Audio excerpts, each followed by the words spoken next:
Good afternoon, नमस्कार। कैसे हैं आप सब लोग? मैं तो हूँ बहुत अच्छी। और अभी बगीचे में आई थी तो ऐसे माइंड में कुछ स्ट्राइक हुआ कि आप लोगों से कुछ बातें की जाए, तो मैं यहीं पे बगीचे में सुनसान जगह में, सुनसान नहीं बोल सकते, पीसफुल जगह बोलेंगे, पीसफुल जगह में बैठ गई हूँ। तो यहाँ पे आके ना मुझे थोड़ा सा सुकून जैसा मिल जाता है। बगीचे में आके सुकून तो हर जगह है, घर पे भी है, वो बात नहीं है। पर हर इंसान को ना एक होता है ना कभी कि आपको अकेले में बैठ के अपने आप को समझने के लिए, अपने आप को एक्सप्रेस करने के लिए, ये जो वातावरण होता है ना खुले आसमान के नीचे, ये ज़्यादा सही रहता है। आप जितनी बातों को अपने आप से पूछते हो, अपने आप से बोलते हो, उनको महसूस करते हो ना, वो ज़्यादा, उससे ज़्यादा आपके दिल से ज़्यादा कोई आपकी बातों को नहीं समझ सकता। तो आज कुछ सवाल भी है, कुछ जवाब भी है, कुछ दुविधा भी है। मतलब जो एक पुरुष प्रधान समाज को लेकर है, जो मुझे बिल्कुल भी पसंद नहीं है। सच्ची बात कहूँ ना, तो मुझे कई बार जेंट्स के नाम से नफ़रत हो जाती है, जो इस तरीके की सोच रखते हैं। सोच क्या है कि अगर कोई लेडी बोलती है, अपने हक के लिए बोलती है या किसी अच्छे कार्य के लिए बोलती है, या कभी जेंट्स 10 जेंट्स के बीच में, पुरुषों के बीच में एक महिला बोलती है, तो उससे पता है क्या समझा जाता है? कि वो बदतमीज़ है।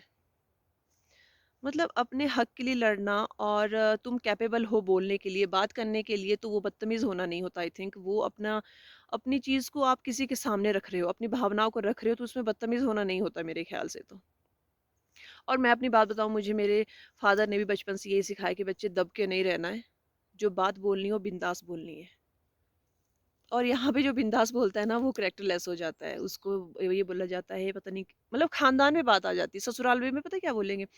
ज़्यादा मत बोलना, ज़्यादा मत ऐसे ही करना ना तुम लोग, नहीं तो फिर बोलेंगे पता नहीं किस खानदान से लिए हुए। भाई खानदान से क्या कनेक्शन है भाई बात करने का? एक लेडी को क्या बोलने का अधिकार नहीं है कि वो ना बोले, अपनी भावनाओं को एक्सप्रेस ना करे? ये तो कौन सी बात हुई कि जेंट्स लोग बोलेंगे, वो डिसाइड करेंगे, तो वो फाइनल होगा। अच्छा बुरा तो हम भी समझ सकती हैं, हम में भी वही दिमाग में जो जेंट्स में, शायद उनसे ज़्यादा ही होगा, क्योंकि हम इतने घर परिवार को चलाती है, बच्चों को संभालती है। नौकरी पेशा अगर वाइफ है या हस्बैंड वाइफ दोनों है, तो वो अपनी जॉब को भी संभालता है, बच्चे को संभालता है, घर को भी संभाल रही है वो। हर चीज़, हर फील्ड में वो आगे है, तो फिर बातचीत क्यों नहीं करेगी वो? फंक्शन है घर में, 4 जेंट्स बैठेंगे, वो डिसाइड करेंगे क्या मेन्यू होगा, किसको क्या देना है, वो डिसाइड करेंगे। लेडीज़ का पता है क्या है? जो लोग घर पे आएँगे, तुम चाय पानी का करो उनके लिए, तुम उनके लिए बिस्तर बिछाओ, और तुम लोग उनका हर चीज़ का ध्यान रखो कि उनको क्या ज़रूरत है। क्यों, लेडी क्या इसके लिए आई है यहाँ पे सारा घर परिवार छोड़ के? मैंने तो मायके में भी यही था मेरा पहले से फंडा कि मैं बिल्कुल भी डोमिनेटरी नेचर में नहीं रह सकती। जहाँ पे डोमिनेट करे मैं वहाँ बिल्कुल नहीं रह सकती। और मेरा यहाँ पे भी है, मम्मी वगैरह को पता है कि ज़्यादा नहीं सुनती, तो वो मुझे बोलते भी नहीं है। और मुझे अच्छा भी नहीं लगता किसी का इंटरफेरेंस फालतू में बीच में करे कोई। और वैसे मेरे परिवार वाले, मायके वाले क्या हुए, जो ससुराल वाले, वो दोनों अच्छे हैं, कभी टोकते भी नहीं किसी चीज़ के लिए। पर मैं समाज की बात बता रही हूँ, ये यही नहीं कि मेरे ससुराल में ही है या मेरे मायके में, ये हर जगह है। औरत को सिर्फ एक यूज़ करने की चीज़ समझा जाता है। और जैसे बचपन से हम लोगों को सिखाना शुरू कर देता है, तुम बड़ी हो रही हो, इस तरीके के कपड़े पहनना, इस तरीके से बात करना, इस तरीके से चलना, इस तरीके से खाना। शादियों में थोड़ी देर के लिए खाना खाया और वापस आ गए, क्यों? हम लोगों का कोई अस्तित्व ही नहीं है। जब आप अपनी बात किसी के सामने रखते हो ना, तो आगे वाला आदमी पता है क्यों चिढ़ता है? क्यों ये होता है? क्योंकि वो सोचता है यार वो बात तो मुझे करनी थी और वो इसने कर दी।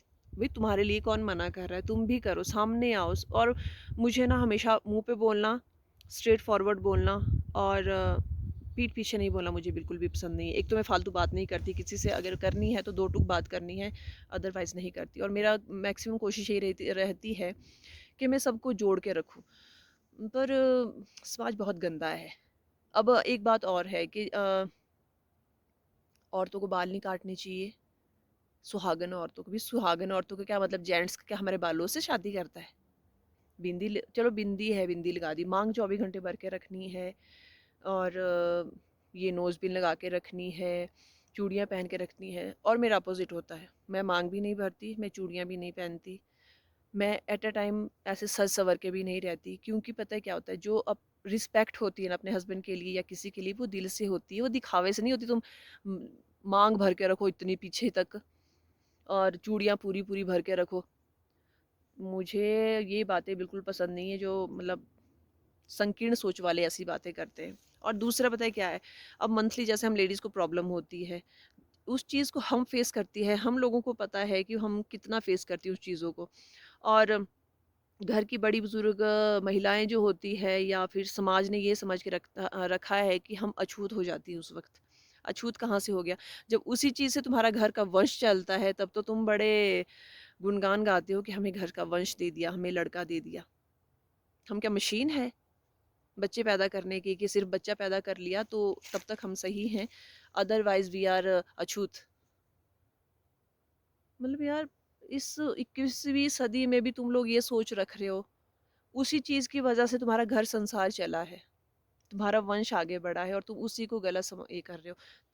ये तो उस शास्त्रों में भी लिखा है कि जो औरत होती है, वो 3 दिन तक अछूत नहीं होती, एक उसको स्पेशल केयर दी जाती है क्योंकि वो बहुत उस पीड़ा से पीड़ा से गुज़रती है वो उस वक़्त।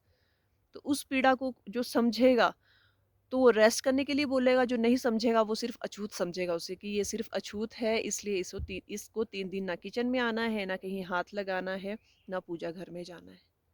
जो भगवान होता है, भगवान किसने देखा है? देखा है किसी ने भगवान? नहीं देखा है ना। भगवान हमारे मन के अंदर है। आप अच्छे कार्य करो तो वो एक अच्छे कार्य करो, किसी गरीब की हेल्प करो, बुरे काम मत करो, अच्छी सोच रखो, वो भगवान होता है। भगवान किसने देखा है? कबीर जी ने कहा था कि अगर पत्थरों में, पहाड़ों में पत्थरों में अगर भगवान मिलते ना तो मैं पहाड़ को पूछता रोज़ कि पत्थरों में भगवान नहीं मिलते। भगवान आपके अंदर है, आप उसको समझो। अब लोग क्या करते हैं ना, 4 धाम करने कहाँ-कहाँ चले जाएँगे। अपने माँ-बाप ऐसे अनाथालय में घूम रहे हैं और चले जाएँगे 4 धाम करने। सबसे बड़ा 4 धाम माँ-बाप की सेवा। लेडीज़ को माना जाता है घर की लक्ष्मी। लक्ष्मी को तुम 3 दिन लक्ष्मी के बाहर तुम 3 दिन पैसों के बगैर रह जाओगे? पैसे तो तुम्हारे को चाहिए, वही पैसे वो लक्ष्मी है क्योंकि वो तुम्हारा घर-परिवार चला रही है, तुम्हारे को खाना दे रही है, तुम्हारे बर्तन धो रही है, तुम्हारे कपड़े धो रही है, तुम्हारा झाड़ू-पोछा कर रही है, तुम्हारे रिश्तेदार को देख रही है, तुम्हारे बच्चे को होमवर्क करवा रही है, नौकरी भी कर रही है, हर चीज़ कर रही है, तो फिर वो 3 दिन के लिए छूट क्यों जाती है? और 3 दिन बाद जो घर की हालत होती है ना देखने लायक, वो देखने लायक होती है। तो मेरा बोलने का ये है कि आप ना जब आप सोच को बदलोगे ना तो समाज बदलेगा और वैसे दुनिया नहीं बदल सकती। आप बच्चे को क्या संस्कार दोगे अपने कल? बच्चों को भी आप वही संस्कार दोगे जो आप खुद इस जिस सोच में चले हो ना वही आप सोच बच्चों को भी देते जाओगे। इसलिए ना सोच को बदलो और अगर कोई औरत अच्छे काम के लिए आगे आ रही है, अगर वो 4 पुरुषों के बीच में बोल रही है, वो बदतमीज़ी नहीं कहलाती। वो एक हमारा भी एक स्वाभिमान होता है, हमारा भी कोई अस्तित्व होता है, तो हम बोल पाती हैं। जिनको बुरा लगता है वो इसलिए बुरा लगता है क्योंकि उनको एक वो पुरुष प्रधान समाज में रह के ना ऐसे समझते हैं कि यार पुरुष तो सिर्फ़ हमें ये अथॉरिटी है कि सिर्फ़ लेडी हमारे बोलने पे ही चलेगी। हम डंगर थोड़ी ना कि डंडा लेके तुम जहाँ को बोलोगे वहाँ को चल पड़ेंगी हम। मैंने तो मैं अपनी बात बताऊँ, मैंने मेरे फ़ादर हैं मायके में, तो वो हमें अभी हमेशा बोलते हैं मेरे 3 लड़कियाँ नहीं हैं, मेरे 3 लड़के हैं ये। मेरे भाई हैं, भाई हमारे थोड़े ऐसे हैं ना मतलब अ, चुप-चुप रहते हैं, ऐसे ज़्यादा किसी उसमें नहीं पड़ते, चुप रहते हैं, कोई कर रहा है, कुछ भी कर रहा है, करने दो। हम तीनों बहनें ऐसी हैं कि खतरनाक है मतलब हम ना बिल्कुल सहन नहीं करती किसी की गलत बात को और मैं तो सबसे ज़्यादा ख़राब हूँ, मुझे बहुत गुस्सा आता है। तो मैं ये नहीं कि मैं अपनी प्रेज़ कर रही हूँ, पर ये कि मुझे मेरे गलत बात को सहन नहीं कर पाती, वो चाहे मेरे ससुराल में हो, मेरे मायके में हो, गाँव की हो, परिवार की हो, जिस जिस मर्ज़ी की हो, जो गलत बात है मैं उसे गलत ही बोलूँ, मैं उसको सही नहीं बोल सकती कभी भी। और मैं हर हर लेडी को यही बोलती हूँ, अपने लिए जियो। अगर तुम अपने लिए जीना छोड़ दोगे ना, ये समाज पता है क्या करेगा, तुम्हें डोमिनेट करता रहेगा और तुम डोमिनेट होती रहोगी और समाज कभी ना औरत को कभी अच्छा ओहदा नहीं देगा। इसलिए अपने हक के लिए लड़ो हमेशा जब भी हो। मैं ये नहीं कि तुम लोगों को भड़का रही हूँ, पर अपने लिए जियो यार, ये ज़िंदगी बार-बार नहीं मिलती है।